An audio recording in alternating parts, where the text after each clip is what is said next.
ভেড়ার মতো দেখতে এই অদ্ভুত প্রাণীগুলোর নাম হলো গারল। আর এই গারল লালন পালন করে মাত্র অল্প দিনেই ভাগ্য ফিরল মহেশপুরের আশরাফুল হোসেনের। মাত্র 10টি গারল থেকে শুরু করলে বর্তমানে তার কাছে আছে 40টিরও বেশি গারল। ছাগলের মাংসের থেকে অনেক সুস্বাদু হওয়ায় দিন দিন বাড়ছে এই গারলের চাহিদা। দর্শক, আজকে আপনাদের মাঝে তুলে ধরব দরিদ্র গরিব ফ্যামিলির ছেলে আশরাফুল হোসেন মাত্র অল্প দিনে কিভাবে গারল লালন পালন করে স্বাবলম্বী হলেন।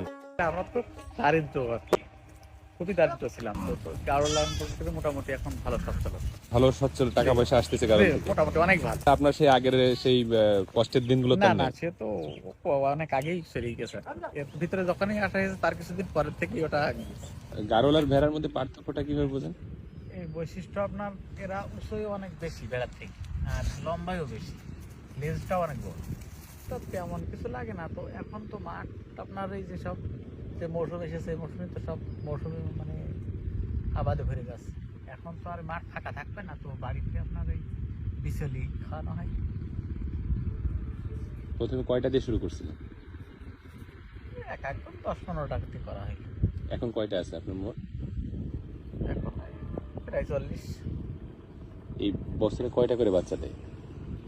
বছরে একটা করেই আপনার হয়, দুইটা হয় খুব কম, তবে বছরে দুইটা। এই রোগ বালাই কেমন হয় অন্যান্য ছাগলের থেকে? রোগ তেমন একটা হয় না, তবে কৃমির ডোজটা অবশ্যই করা দরকার। ছাগল লালন পালন করার থেকে কি গারল লালন পালন করা লাভজনক না? তা মোটামুটি ছেড়েই বলা যায় লাভজনক। লাভজনক। এবং ছাগলের তো অনেক রোগের আক্রান্ত হয়, বেশি ঝামেলাও বেশি মতো মনে হয়। এই যে এক একটা গারলের দাম কেমন এখন? আপনার ওই গাড়লের উপর নির্ভর করে। তো